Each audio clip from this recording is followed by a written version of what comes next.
Hello everyone, this is Shweta Pandey. Welcome to step up academy. So students, कैसे हैं आप सभी लोग?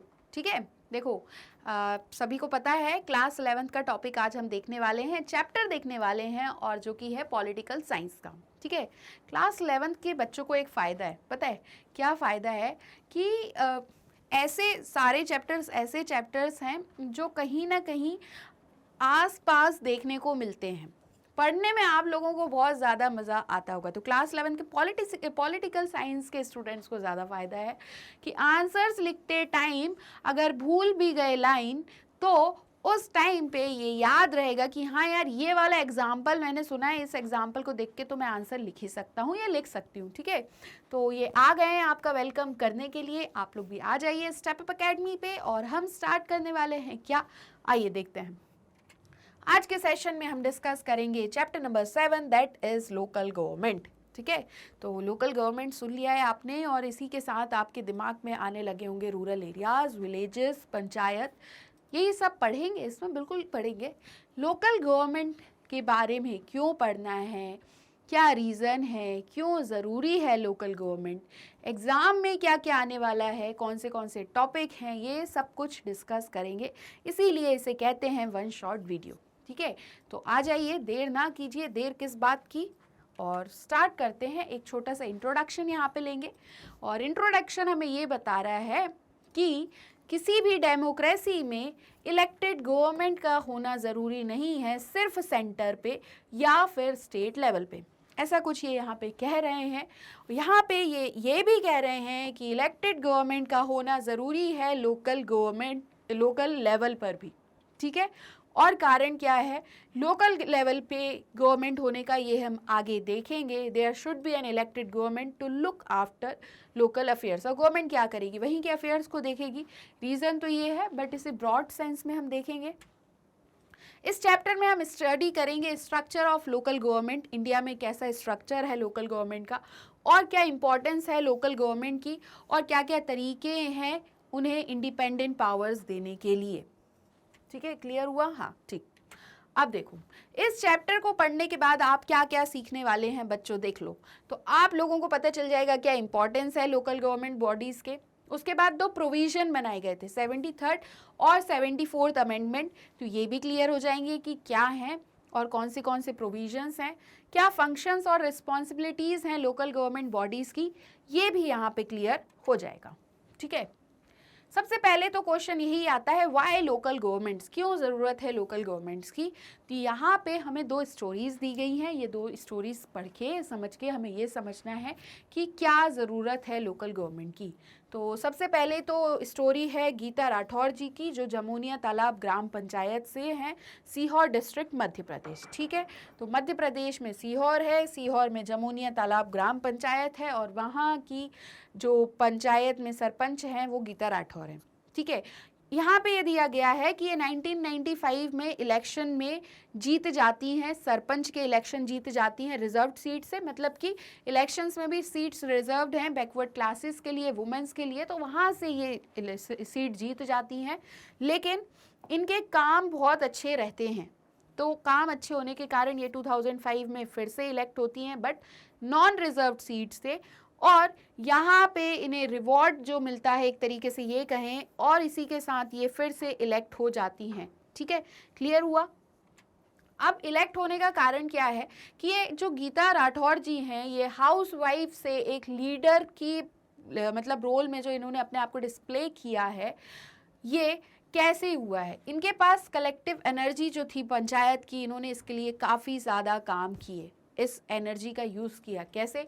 वाटर टैंक रिनोवेट किया है, स्कूल बिल्डिंग बनवाई, विलेज रोड बनवाए, डोमेस्टिक वायलेंस के अगेंस्ट में लड़ी, महिला अत्याचार हो रहे थे उसके लिए भी खड़ी हो जाती थी, पर्यावरण के लिए काम किया, एफॉरेस्टेशन इंक्रीज़ किया, इनकरेज किया, वाटर मैनेजमेंट लेके आई अपने विलेज में।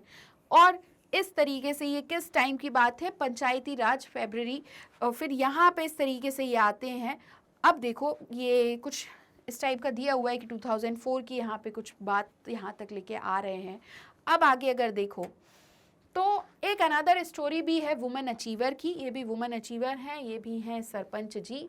और ये सरपंच कहाँ की है, तो तमिलनाडु में है वेंगई वेसल विलेज, वहाँ की ग्राम पंचायत की ये सरपंच है।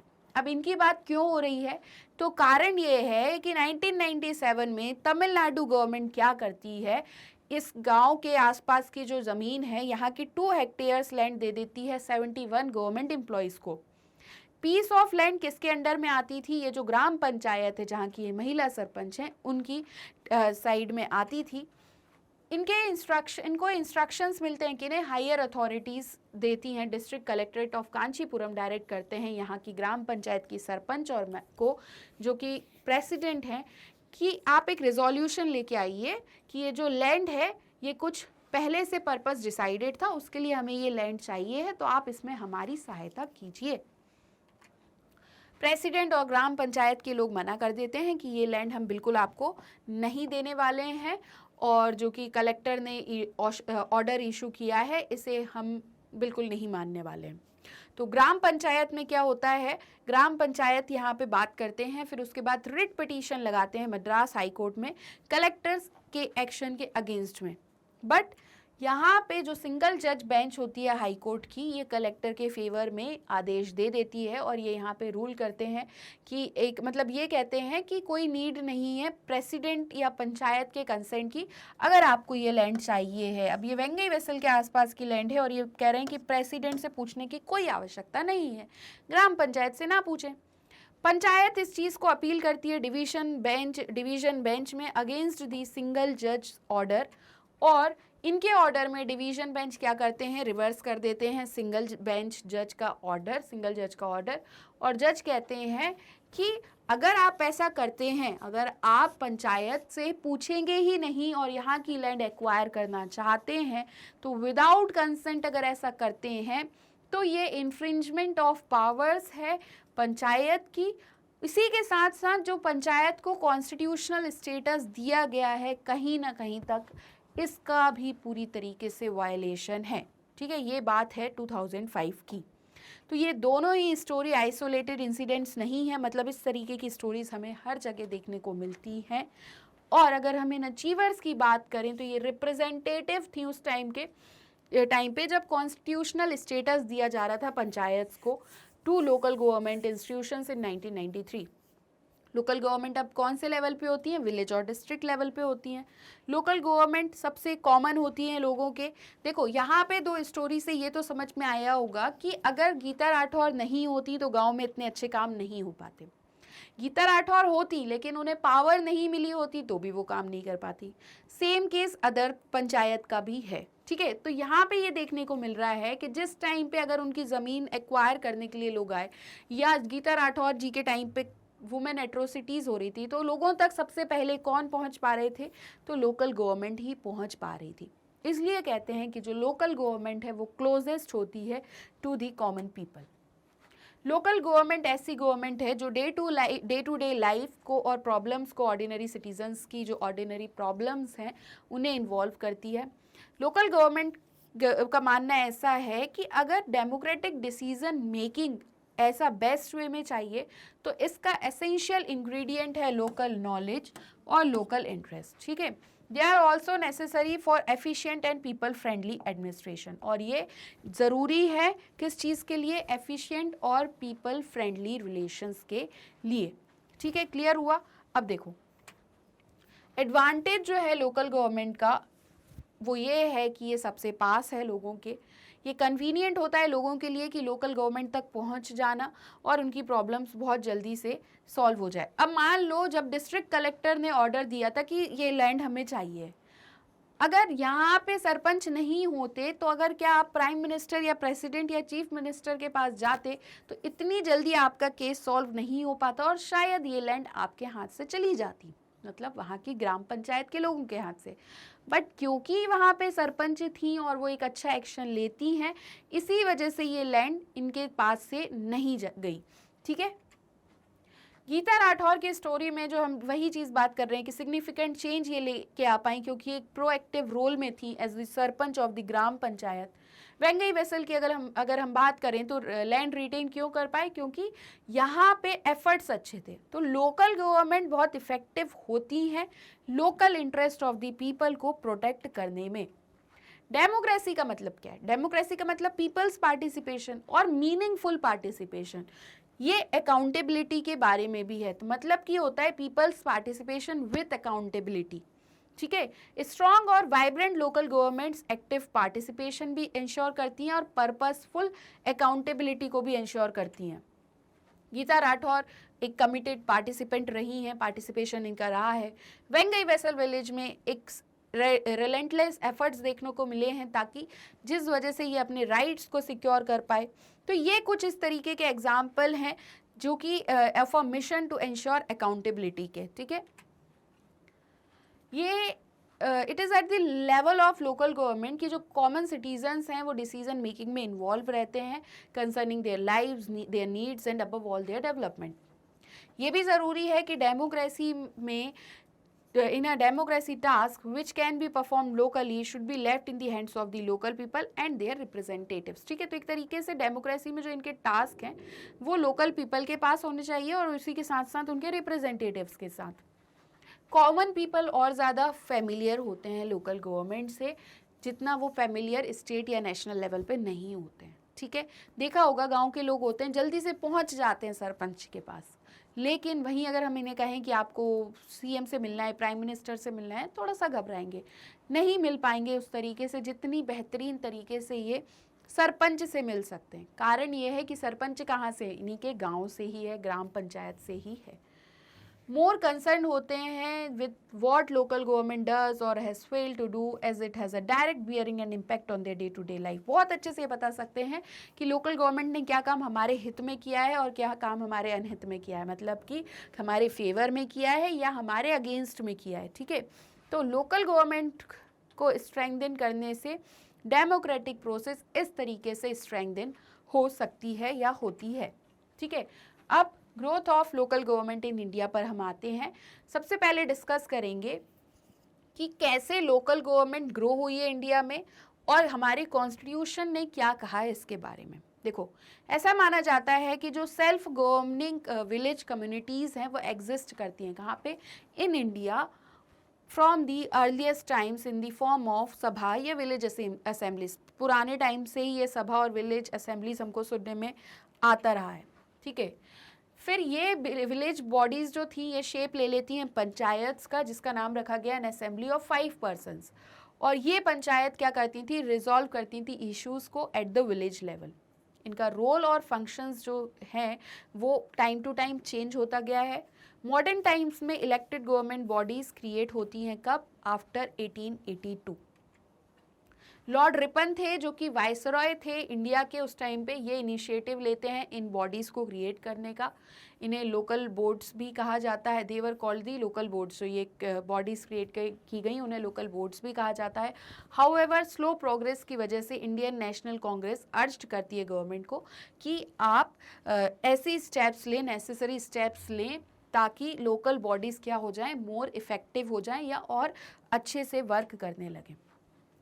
फिर गवर्नमेंट ऑफ इंडिया एक्ट 1919 को फॉलो करते हुए विलेज पंचायत्स को इस्टेब्लिश करते हैं नंबर ऑफ प्रोविंसेस में, और ये ट्रेंड कंटिन्यूड होता है कब तक, after the government of India act of 1935। फिर इंडियाज़ फ्रीडम मूवमेंट में महात्मा गांधी जी ने भी स्ट्रांगली प्लीड किया था कि इकोनॉमिक और पॉलिटिकल पावर का डिसेंट्रलाइजेशन किया जाए, मतलब कि सिर्फ सेंट्रल लेवल पे या स्टेट लेवल पे ही ना हो, पावर्स को डिसेंट्रलाइजेशन किया जाए, मतलब ये ग्रास रूट लेवल पे आ जाए, मतलब कि विलेज पे भी आ जाए पावर, इनके पास भी पावर हो तरह तरह की डिसीजंस लेने के लिए, ताकि इन्हें हर बार स्टेट या फिर सेंट्रल के पास ना जाना पड़े, ठीक है। तो क्लियर हुआ कुछ इस तरीके से ये यहाँ पे बात कर रहे हैं। लो एरो में कलर फिल हो गया है, आइए देखिए स्टार्ट करते हैं, आगे की तरफ बढ़ते हैं। तो इस तरीके से बात कही गई डिसेंट्रलाइजेशन की। इनका मानना था कि विलेज पंचायत्स को अगर स्ट्रेंथन कर दिया जाए तो ये एक मीन्स है ऑफ इफेक्टिव डेमोक्रेटाइजेशन या decentralization was a means of, ठीक है, he believe that strengthening village panchayat was a means of effective decentralization. All development initiatives पे लोकल इन्वॉल्वमेंट हो ताकि ये सक्सेसफुल हो सकें। Panchayat therefore looked upon as instruments of decentralization and participatory democracy. देखो यहाँ पे ये कह रहे हैं कि जितने भी डेवलपमेंट करने हैं तो लोगों का इन्वॉल्वमेंट होना ज़रूरी है, लोकल लोगों का। किसी एक विलेज का अगर आपको डेवलपमेंट करना है, यहाँ के लोगों से पूछोगे ही नहीं तो फिर डेवलपमेंट कैसे हो सकता है। तो इस तरीके से इन्होंने ये कहा कि जो डिसेंट्रलाइजेशन या फिर पार्टिसिपेटरी डेमोक्रेसी है, इसका एक इंस्ट्रूमेंट है क्या, पंचायत। फिर हमारे जो नेशनल मूवमेंट रहे हैं ये भी कंसर्न थे एनॉर्मस कॉन्सेंट्रेशन ऑफ पावर्स के in the hands of the governor general sitting at Delhi. Therefore our leaders, इसलिए हमारे लीडर्स ने यहाँ पे क्या कहा, इंडिपेंडेंस मतलब कि एक एश्योरेंस कि डिसेंट्रलाइजेशन होगा डिसीजन मेकिंग का, एग्जीक्यूटिव का और एडमिनिस्ट्रेटिव पावर्स का। Independence of India should mean the independence of the whole of India. यहाँ पे क्या बताया जा रहा है, एक तरीके से अगर हम महात्मा गांधी जी से रिलेट करें तो क्या कहा गया कि इंडिपेंडेंस ऑफ इंडिया का मतलब क्या है, independence of the whole of India, पूरी इंडिया की इंडिपेंडेंस। इंडिपेंडेंस कहाँ से बिगिन हो, महात्मा गांधी जी ने क्या कहा, बॉटम से, ठीक है। दस, हर एक जो विलेज है ये रिपब्लिक हो, ये it follows therefore that every village, जो हर एक विलेज हो वो सेल्फ सस्टेन्ड हो, कैपेबल हो अपने अफेयर्स को मैनेज करने के लिए। और इस तरीके से इन नंबरेबल विलेजेस का जो स्ट्रक्चर है कंपोज्ड ऑफ है एक ever widening ever ascending circles में होगा। लाइफ और ज़्यादा मतलब पिरामिड होगी, apex sustained by the bottom, ये इस तरीके से यहाँ पे महात्मा गांधी जी ने कहा। अब जब कॉन्स्टिट्यूशन प्रिपेयर किया गया तो जो लोकल गवर्नमेंट का सब्जेक्ट था वो किसे असाइन किया गया, टू द स्टेट्स।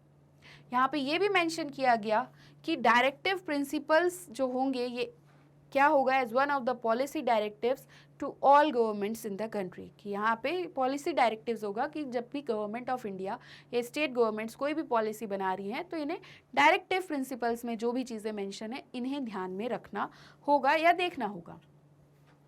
अब चैप्टर 2 में जैसा कि हमने चैप्टर 2 अब हमारे यहाँ पे अभी न्यू सिलेबस के अकॉर्डिंग चैप्टर 1 हो गया है, तो जो being part of the directive principles of state policy, मतलब चैप्टर 1 में कुछ टॉपिक ऐड कर दिए गए हैं। तो चैप्टर नंबर 1 देख लीजिएगा अगर आपको directive principles of state policy समझना है।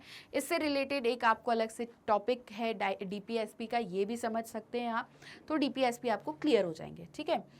तो ये जो प्रोविजन था कॉन्स्टिट्यूशन का ये नॉन जस्टिसेबल है और प्राइमरली एडवाइजरी है इन इट्स नेचर। यहाँ पे क्या देखा गया कि जो सब्जेक्ट ऑफ लोकल गवर्नमेंट है जिसमें पंचायत हैं, ये एडिक्वेट इम्पोर्टेंस नहीं रिसीव कर पा रहा है कॉन्स्टिट्यूशन में, क्योंकि डीपीएसपी में ही दिया गया था ऑर्गेनाइजेशन ऑफ विलेज पंचायत, और जिस तरीके से ये नॉन जस्टिसेबल है या सिर्फ एडवाइजरी है नेचर में, तो उस तरीके से इतनी अच्छी तरीके से वर्क नहीं कर सकता है, ठीक है। अब ऐसा क्यों हुआ, कुछ यहाँ पे फ्यू रीजंस हम ले सकते हैं। फर्स्ट, जो टर्मोइल था पार्टीशन, ये रिजल्ट होता है स्ट्रॉन्ग यूनिटरी इंक्लिनेशन इन दी कॉन्स्टिट्यूशन में। नेहरू भी कुछ एक्सट्रीम लोकलिज्म पे देखते हैं जो कि एक थ्री-एट था यूनिटी और इंटीग्रेशन ऑफ द नेशन के लिए। सेकेंडली, एक पावरफुल वॉइस थी कॉन्स्टिट्यूएंट असेंबली में जिसे लेड कौन कर रहे थे, डॉक्टर BR अम्बेडकर जी। देख लीजिए, इन्होंने यहाँ पे ये देखा कि जो फैक्शन और कास्ट रिडन नेचर है रूरल सोसाइटी का, ये डिफीट करेगा नोबल पर्पस को लोकल गवर्नमेंट के at the rural level. However किसी ने भी डिनाई नहीं किया पीपल्स पार्टिसिपेशन के इम्पोर्टेंस को इन डेवलपमेंट प्लानिंग, मतलब प्लानिंग के डेवलपमेंट में, ठीक है। बहुत से मेंबर्स थे कॉन्स्टिट्यूएंट असेंबली के जो चाहते थे कि विलेज पंचायत बेसिस हों डेमोक्रेसी के लिए इंडिया में, लेकिन उन्हें भी पता था कि एक तरीके से जो फैक्शनलिज्म है और बहुत से ऐसे इल्स प्रेजेंट है विलेजेस में जो ये सारी चीज़ों को नहीं होने देंगे अच्छे से। फिर एक चीज़ और यहाँ पे आती है जो कि हम देखें तो ये हैं, कौन है, अनंथासयनम अयंगर, नवंबर 1948 में कहते हैं, in the interest of democracy, democracy के इंटरेस्ट में विलेजेस को ट्रेंड किया जाए in the art of self government, self government के आर्ट के लिए, even autonomy. We must be able to reform the villages and introduce democratic principles of government there, और हमें एबल होना चाहिए ताकि क्या कर सकें, हम विलेजेस में रिफॉर्म्स ला सकें और इंट्रोड्यूस कर सकें डेमोक्रेटिक प्रिंसिपल्स ऑफ गवर्नमेंट को विलेजेस में। अब हम आ जाते हैं local governments in independent India पे। तो यहाँ पे एक फ्लिप मिलता है 73rd और 74th कॉन्स्टिट्यूशनल अमेंडमेंट एक्ट के बाद। मतलब अभी तक जो पंचायत वगैरह थी वो DPSP में थी, article number 14 that is organization of village panchayat, मतलब एक कॉन्स्टिट्यूशनल स्टेटस नहीं था। 73rd और 74th कॉन्स्टिट्यूशनल अमेंडमेंट एक्ट से इन्हें कॉन्स्टिट्यूशनल स्टेटस दिया जाता है, बट इसके बाद भी कुछ एफर्ट्स लगाए जाते हैं डेवलप्ड लोकल गवर्नमेंट के बॉडीज़ के डायरेक्शन में, had already taken place. But even before that, मतलब उससे पहले भी कुछ एफर्ट्स लगाए गए थे लोकल गवर्नमेंट बॉडीज़ को डेवलप करने के लिए। पहला तो था कम्युनिटी डेवलपमेंट प्रोग्राम 1952 का। ये क्यों बनाया गया था? इसे बनाया गया था पीपल्स पार्टिसिपेशन को प्रमोट करने के लिए, local development in a range of activities में। फिर इसी बैकग्राउंड में एक 3 tier Panchayati Raj system of local government recommend की गई फॉर दी रूरल एरियाज़ में।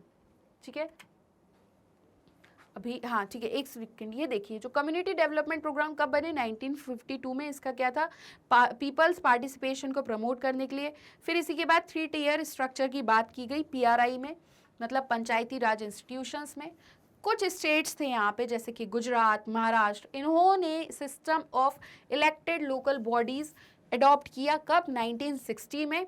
मैनी स्टेट्स में, बहुत से स्टेट्स में जहाँ पे लोकल बॉडीज़ की इनफ पावर और फंक्शंस नहीं थे, तो एक तरीके से ऐसे समझो कि but in many states those local bodies did not have enough powers and functions to look after the local development, तो they were very much dependent on the state and central government for financial assistance. मतलब power तो थी but financial assistance के लिए central या state government पे इन्हें depend होना पड़ता था। और फिर इसलिए बहुत से स्टेट्स ने ऐसा सोचा फिर क्या ही ज़रूरत है लोकल बॉडीज़ को इस्टेब्लिश करने की। बहुत से इंस्टेंसेस में local bodies were dissolved and the local government was handed over to government officers. तो इस तरीके से लोकल बॉडीज़ को डिसॉल्व कर दिया गया और लोकल गवर्नमेंट किसे हैंड ओवर कर दी गई, गवर्नमेंट ऑफिसर्स को। बहुत से स्टेट्स ने क्या किया, इनडायरेक्ट इलेक्शंस किया मोस्ट लोकल बॉडीज़ में। बहुत से स्टेट्स में elections to the local bodies जो थे वो पोस्टपोन किए गए टाइम टू टाइम। फिर यहाँ पे अगर हम एक चेंज देखें तो 1987 के बाद एक थॉरो रिव्यू होता है functioning of local government institutions का, ये इनिशिएट किया जाता है, वो वॉज इनिशिएटेड। और 1989 में जो PK थुंगन कमेटी थी वो रिकमेंड करती हैं कॉन्स्टिट्यूशनल रिकॉग्निशन दिया जाए for the local government bodies को।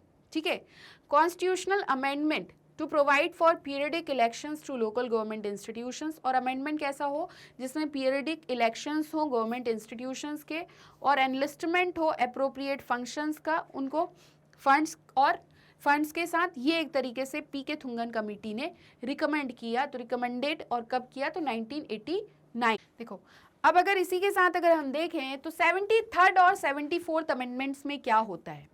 1989 में सेंट्रल गवर्नमेंट इंट्रोड्यूस करती है 2 कॉन्स्टिट्यूशनल अमेंडमेंट्स को। ये अमेंडमेंट्स का एम क्या होता है कि लोकल गवर्नमेंट को स्ट्रेंथन करें और इंश्योर करें एलिमेंट ऑफ यूनिफॉर्मिटी इनके स्ट्रक्चर में और फंक्शनिंग में अक्रॉस द कंट्री। जैसे कि हम देख रहे थे कोई इलेक्शन आगे पोस्टपोन कर देते थे, किसी ने लिया ही नहीं, मतलब किया ही नहीं लोकल गवर्नमेंट्स को इस्टेब्लिश, कहीं फंड्स का इशू जा रहा था। तो अब इसे लाने का कारण ये था कि यूनिफॉर्मिटी आ जाए स्ट्रक्चर में भी और फंक्शनिंग में भी अक्रॉस दी कंट्री। जो कॉन्स्टिट्यूशन ऑफ ब्राज़ील है उसने क्या क्रिएट किया है, states, federal districts and municipal councils. इनमें हर एक को असाइन किए गई है इंडिपेंडेंट पावर्स और ज्यूरिसडिक्शन को।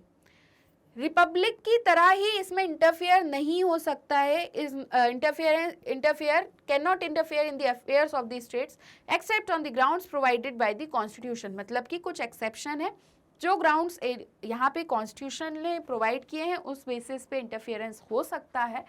ठीक है, तो बट अगर हम देखें just as the republic cannot interfere in the affairs of the states, states are prohibited from interfering in the affairs of the municipal councils. और यहाँ पे state भी interfere करने के लिए prohibited हैं in the affairs of municipal councils में.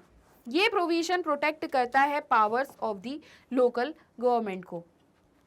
उसके बाद 1992 में 73rd और 74th constitutional amendment act parliament ने पास किए. कब? 1992 में. 73rd और 74th, आप सोच रहे होंगे दो अमेंडमेंट किस चीज़ से रिलेटेड हैं. तो जो पहला है ये रूरल लोकल गवर्नमेंट्स के लिए है, जिसे पंचायती राज इंस्टीट्यूशंस कहते हैं, और PRIs. And the 74th amendment ने जो प्रोविजंस बनाए थे वो रिलेटेड थे, it was relating to urban local government, जिसे हम कहते हैं नगर पालिकास. अब समझ में आया बच्चों? अब देखो, जो 73rd और 74th अमेंडमेंट थे ये कब आए फोर्स में? Came into force in 1993. फिर यहाँ पे हमने इससे पहले, अगर आपने अभी चैप्टर्स देखे हैं तो उसमें हमने देखा था कि लोकल गवर्नमेंट स्टेट सब्जेक्ट का है, तो स्टेट फ्री है इस पे लॉ बनाने के लिए इन सब्जेक्ट पे ऑन दिस. ठीक है, on states are free to make their own laws on this subject.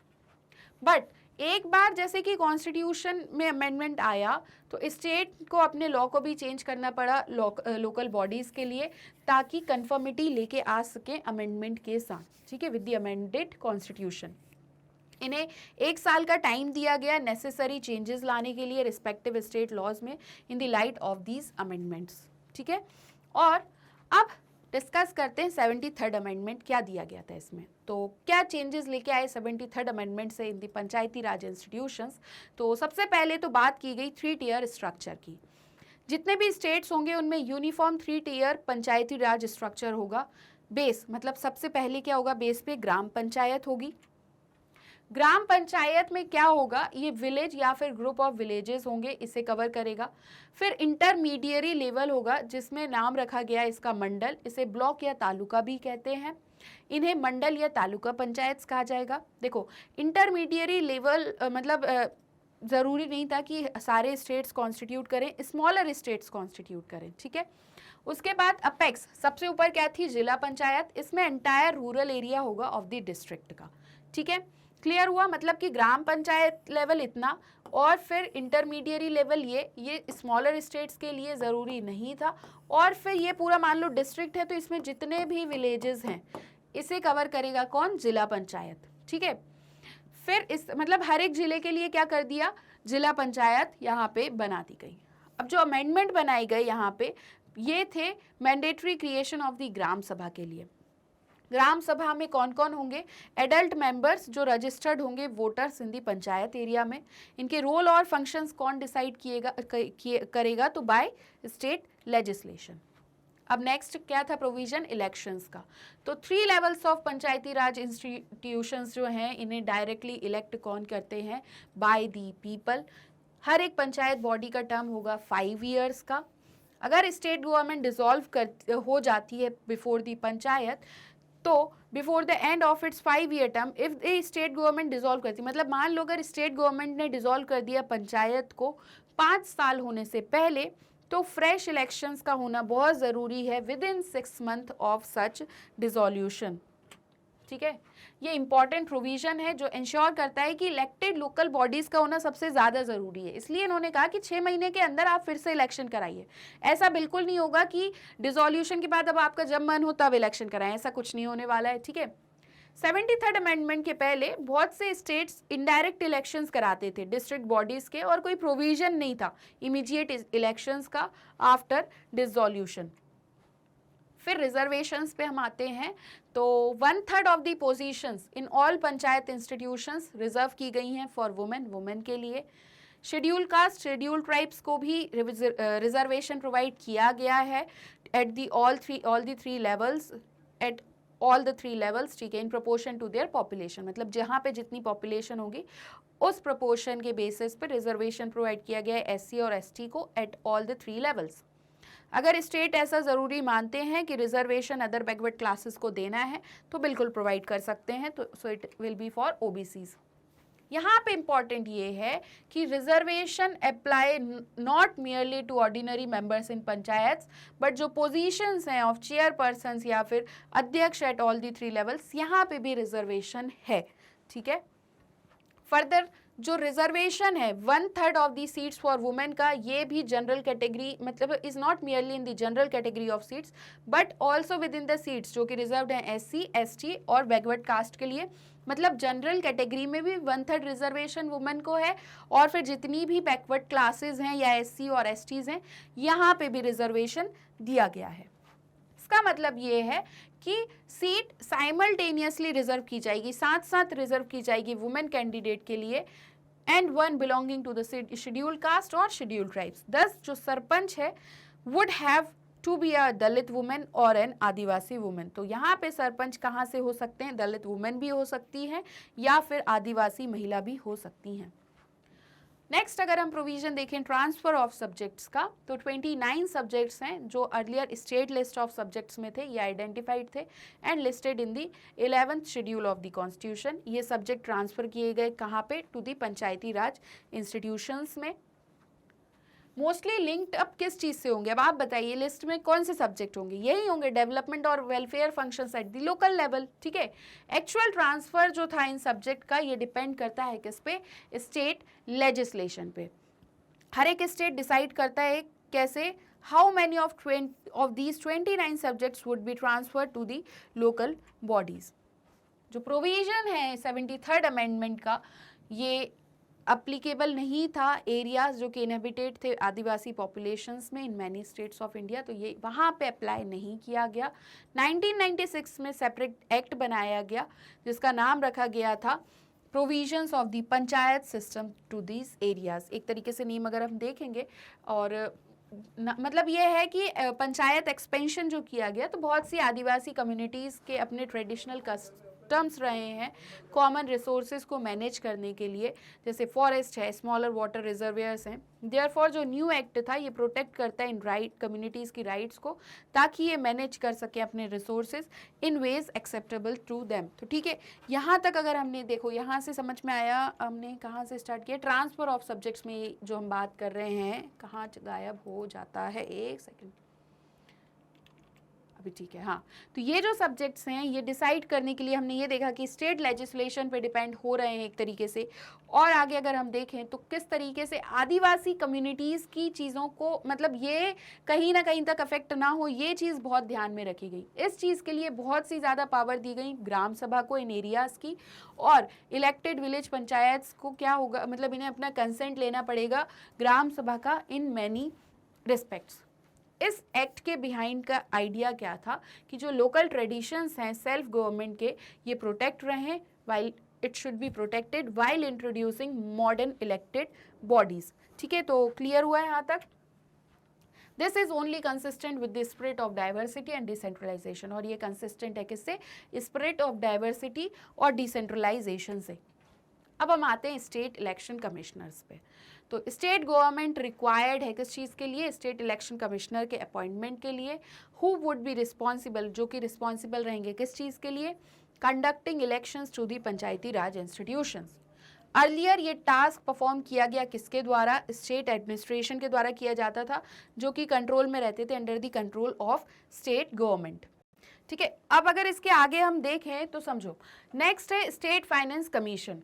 State government ही अपॉइंटमेंट करती है किसका? स्टेट फाइनेंस कमीशन का, वंस इन 5 ईयर्स, मतलब कि 5 ईयर्स के लिए होते हैं ये कमीशन का वर्क क्या है? कोई भी कमीशन बना रहे हैं तो उसके कुछ वर्क होंगे, तो फाइनेंस कमीशन का क्या वर्क होगा? फाइनेंस से रिलेटेड।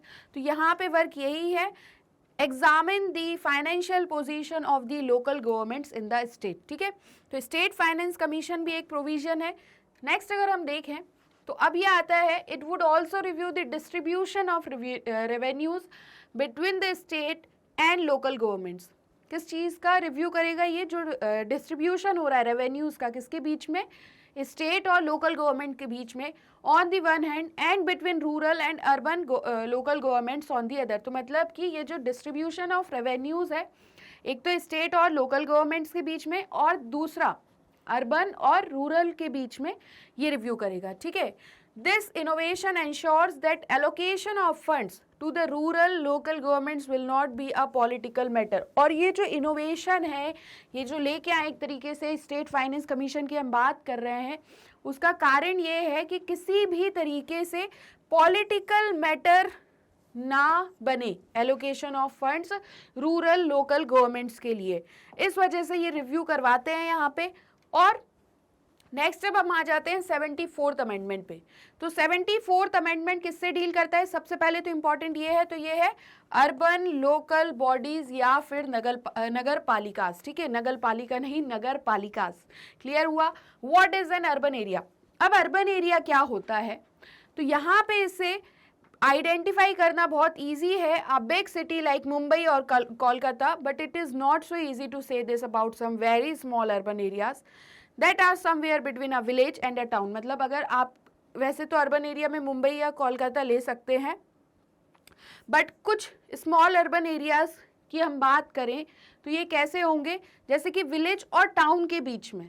क्लियर हुआ? तो ये एक तरीके से यहाँ पे हम अर्बन एरिया को ऐसे आइडेंटिफाई करते हैं।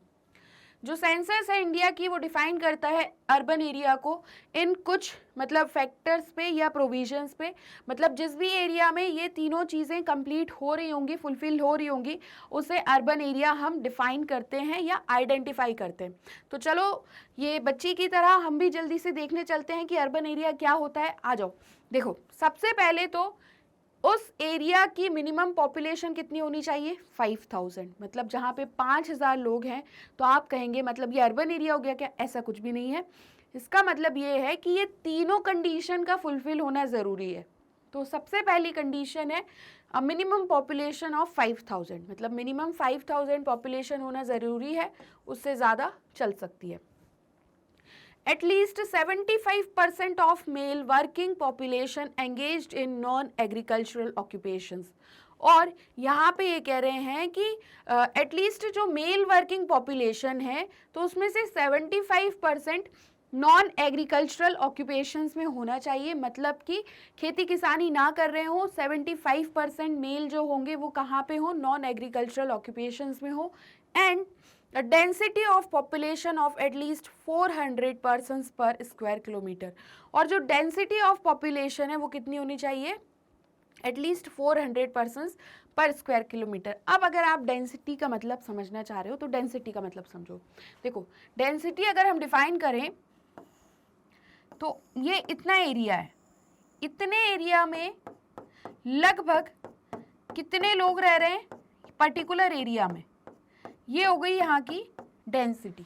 ठीक है, अब कम या ज़्यादा कैसी होती है? मान लो इतना ही एरिया ये भी है, सेम एरिया है, बट यहाँ पे इसके कंपैरिजन वाइज कम है लोग या पीपल पॉपुलेशन, तो यहाँ की डेंसिटी ज़्यादा हो गई और यहाँ की डेंसिटी कम हो गई। ये ज़्यादा और ये कम। ठीक है, तो इस तरीके से ये कह रहे हैं कि 1 किलोमीटर के अंदर में कम से कम 400 लोगों का रहना अनिवार्य है, कंपलसरी है।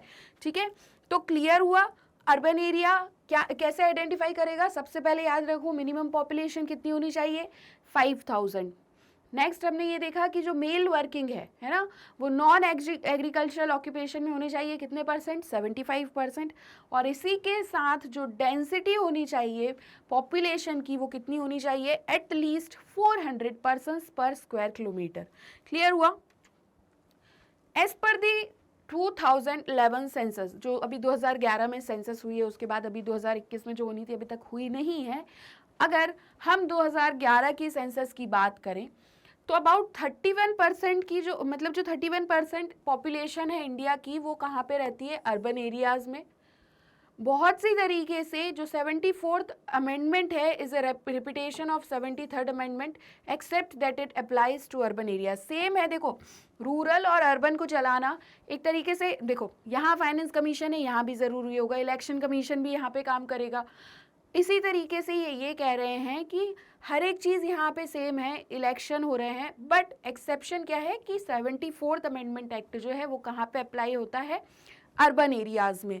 ठीक है, अब जितने भी प्रोविजंस हैं 73rd अमेंडमेंट के, जैसे डायरेक्ट इलेक्शंस हैं, रिजर्वेशंस हैं, ट्रांसफ़र ऑफ सब्जेक्ट्स हैं, state election commission, state finance commission, ये सभी इनकॉर्पोरेटेड हैं 74th अमेंडमेंट में।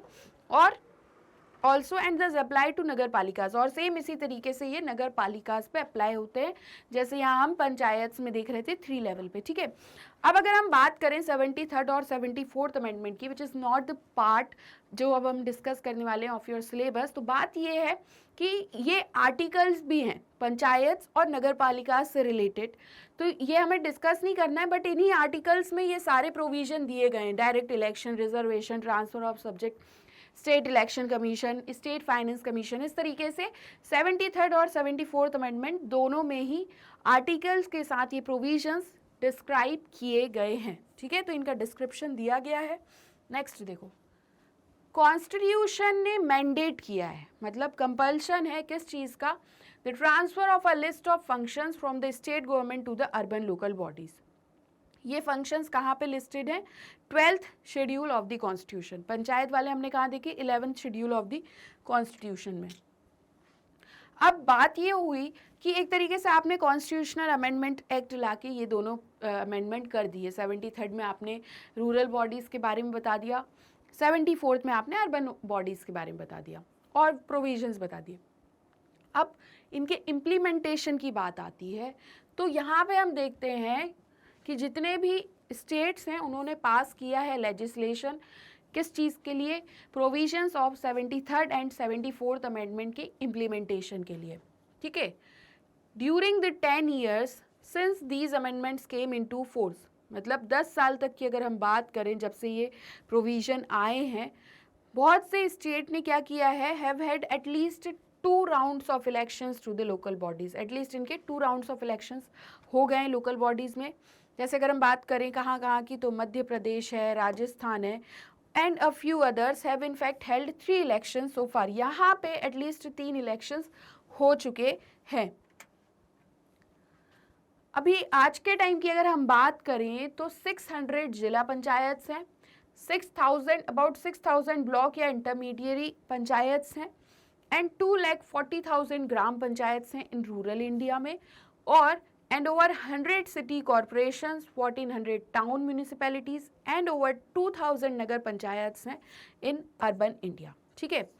More than 32 lakh members elected हैं ऑफ दिस बॉडीज, इलेक्ट होते हैं एटलीस्ट हर 5 साल में, जिसमें से 13 लाख कौन है, वुमेन हैं। Of these at least 13 lakh are women.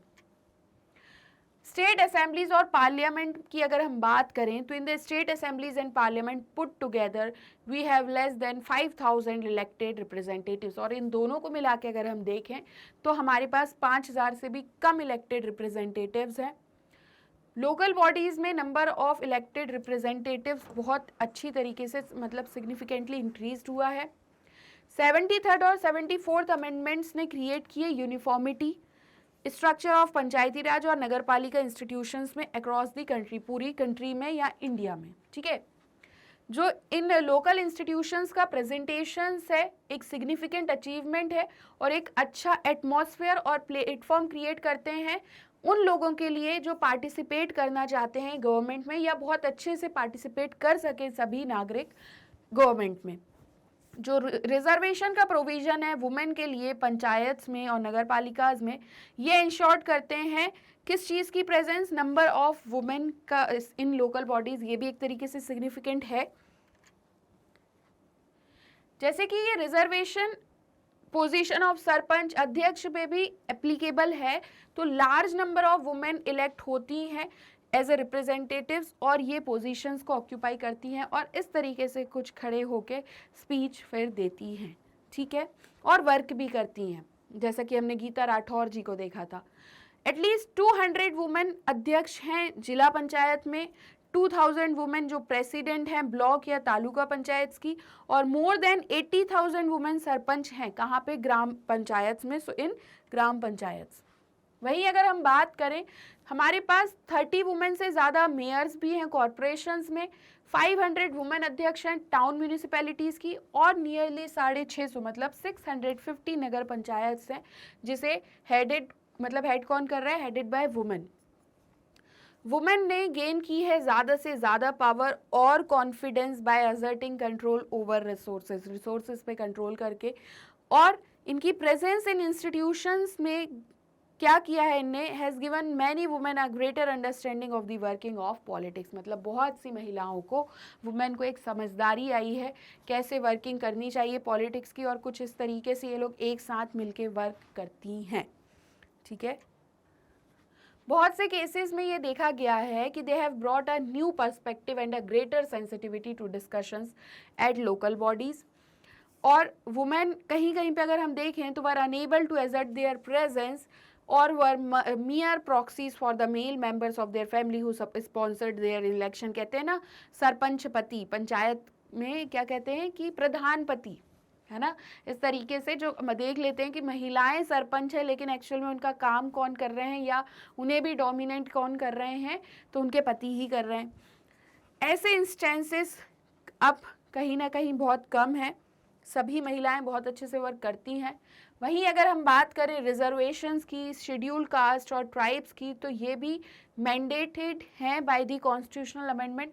बहुत से स्टेट ने प्रोविजन बनाया है रिजर्व सीट्स के लिए, किसको, बैकवर्ड क्लासेस को, ठीक है। अब ये कुछ प्रोविजंस है, इन पे ज़्यादा कुछ ऐसा हमें एनालाइज नहीं करना है, सिर्फ फैक्ट हैं, तो ध्यान से सुनते जाइए।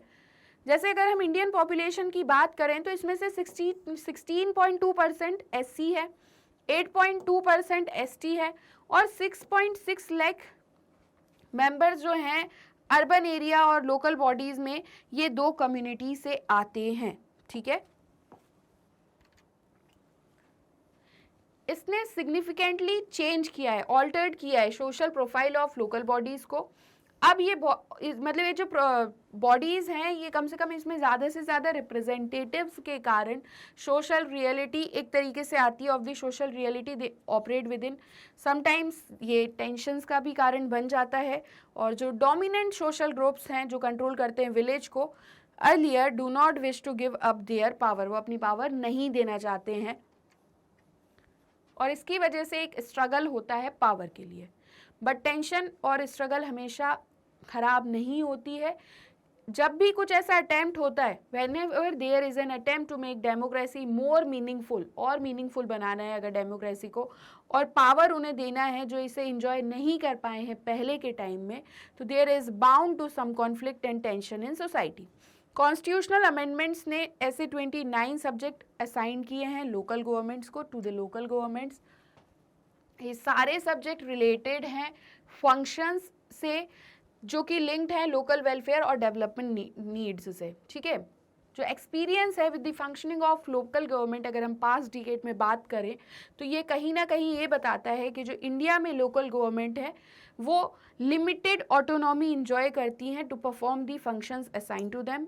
बहुत से स्टेट्स ने कुछ मैटर्स को, मतलब मोस्ट ऑफ दी सब्जेक्ट को ट्रांसफ़र नहीं किया है टू द लोकल बॉडीज़ को, और इस वजह से एक तरीके से इफेक्टिव मैनर में लोकल बॉडीज वर्क नहीं कर पाती हैं। देखो थ्योरी अलग है, पढ़ना अलग है, फिर उसका इम्प्लीमेंटेशन किस वे में हो रहा है ये बात अलग है।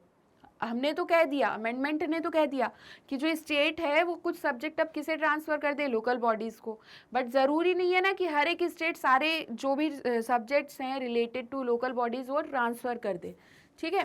देयरफॉर जो एंटायर एक्सरसाइज ऑफ इलेक्टिंग है सो मैनी रिप्रेजेंटेटिव्स का, कि ये कहीं ना कहीं तक सिंबॉलिक हो जाती है। कुछ पीपल क्रिटिसाइज करते हैं formation of the local bodies को, क्योंकि इसने वे चेंज नहीं किया है जिसमें डिसीजन सेंट्रल और स्टेट लेवल पे लिए जाते हैं। ऐसे समझो, some people criticise the formation of the local bodies because this has not change the way in which decisions are taken at the central and the state level. जो people local level पे हैं do not enjoy much powers of choosing welfare programmes और allocation of resources. यहाँ पे local level पे लोग welfare programmes को खुद से चूज़ नहीं कर पाते हैं, कहीं ना कहीं तक एलोकेशन ऑफ रिसोर्सेज को भी चूज़ नहीं कर पाते हैं, ठीक है। अब अगर कुछ और कंट्रीज़ की अगर हम बात करें तो बोलीविया की हम बात करते हैं। बोलीविया ने फ्रीक्वेंटली क्या किया है, cited as one of the most successful cases of democratic decentralization in Latin America. 1994 में जो पॉपुलर पार्टिसिपेशन लॉ था, ठीक है, ये यहाँ पे क्या होता है, decentralized power to the local level, power कहाँ पे डिसेंट्रलाइज कर दी जाती है, लोकल लेवल पर। और फिर इसके थ्रू क्या करते हैं, अलाउ करते हैं popular election of mayors, dividing the country into municipalities and crafting a system of automatic physical transfers to the new municipalities. तो बोलीविया ने इस बेसिस पे, जैसा कि अगर हम देख रहे हैं, डिसेंट्रलाइज करके मेयर्स के इलेक्शन कराए, कंट्री को म्यूनिसिपैलिटीज में डिवाइड किया। तो बोलीविया अभी इस टाइम पे अगर हम देखें तो is divided into 314 municipal governments. ये जो गवर्नमेंट है बोलीविया में, इन्हें पॉपुलरली इलेक्टेड मेयर्स हेड करते हैं, देखते हैं, लीड करते हैं। जैसे हम कहते हैं president municipal and a municipal council, जिसे कहते हैं कैबिल्डो। लोकल इलेक्शंस अकर होते हैं नेशन वाइड में हर 5 साल में। बोलीवियन लोकल गवर्नमेंट्स ने क्या किया, इंटरेस्ट किया है local health with building local health and education facilities as well as maintenance of this infrastructure. ठीक है, तो सिर्फ इंडिया में ही नहीं है इस तरीके से वर्क, ऑल ओवर कंट्री में अगर हम देखें तो कहीं ना कहीं इन चीज़ों को एक्वायर किया है। बोलीविया में 20% of nation wide tax collections कहाँ पे डिस्ट्रीब्यूट कर दिए जाते हैं, म्यूनिसिपैलिटीज़ में on a per capita basis पे।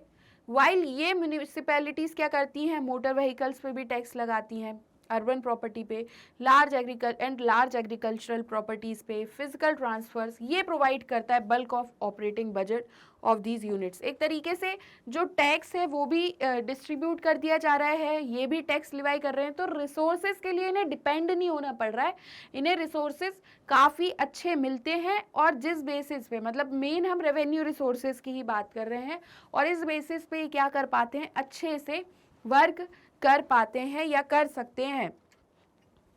लोकल बॉडीज़ के पास अब खुद की अगर हम बात करें तो बहुत कम फंड्स होते हैं।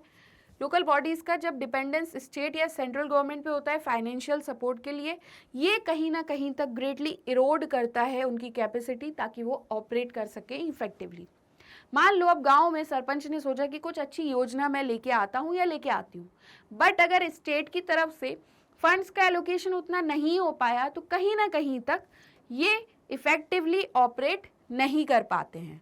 ठीक है, वाइल रूरल लोकल बॉडीज ने रेस किया है 0.24% of the total revenues collected.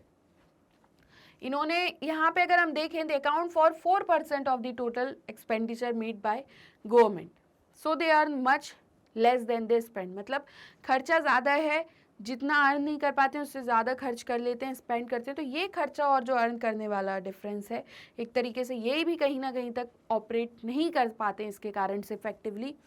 That makes them dependent on those who give them grants. और इस वजह से अगर दोस्त की अगर हम बात करें तो बात हो रही है स्टेट की, कि इन्हें डिपेंड होना पड़ता है उन लोगों पे जहाँ से इन्हें ग्रांट मिल रहा है। ठीक है, तो इसी के साथ आज का हमारा ये सेशन और चैप्टर कंप्लीट होता है। लोकल गवर्नमेंट चैप्टर आपका कंप्लीट हो चुका है, इसी के साथ आपकी ये यूनिट भी कंप्लीट हो चुकी है। नेक्स्ट यूनिट हम बहुत जल्दी स्टार्ट करेंगे, तो देखना ना भूलें स्टेप अप एकेडमी को, क्योंकि हर एक चैप्टर पॉलिटिकल साइंस से रिलेटेड आपको यहाँ पे मिल जाएगा क्लास 11th का। ठीक है, 12th का भी मिलेगा, लेकिन वो हम 12th वालों से बात करेंगे। तो अगर आपको इसी तरीके की और वीडियोस देखनी है और इससे पहले जो वीडियोस आ चुकी हैं इस यूनिट से रिलेटेड ये भी देखना है, तो आप हमारी वेबसाइट पर भी विजिट कर सकते हैं। और इसी के साथ प्यारे बच्चों, आ जाइए जल्दी से मेरी बात सुनने के लिए। तो बात ये है कि अगर आपको आज का सेशन अच्छा लगा है, सारी चीज़ें समझ में आ गई हैं, तो आप हमारे चैनल स्टेप अप एकेडमी को please like, share and subscribe करना बिल्कुल भी ना भूलें। ठीक है, एक बात और, अगर इसी के साथ कुछ और डाउट्स रह गए हैं आपके, तो बिल्कुल कमेंट सेक्शन आप लोगों के लिए ही है। कमेंट सेक्शन में ज़रूर पूछ लीजिएगा कि मैम ये डाउट रह गया है। ठीक है, आई होप आप लोग अपनी तैयारी बहुत अच्छे से कर रहे होंगे, प्रिपरेशन, ताकि आपके एग्ज़ाम्स में काफ़ी अच्छे मार्क्स आ जाएं। और आप लोगों ने इतने ध्यानपूर्वक सुना और अच्छे से सुना, इसी चीज़ के लिए आप सभी का बहुत बहुत धन्यवाद। आप सभी को thank you step up academy की तरफ से।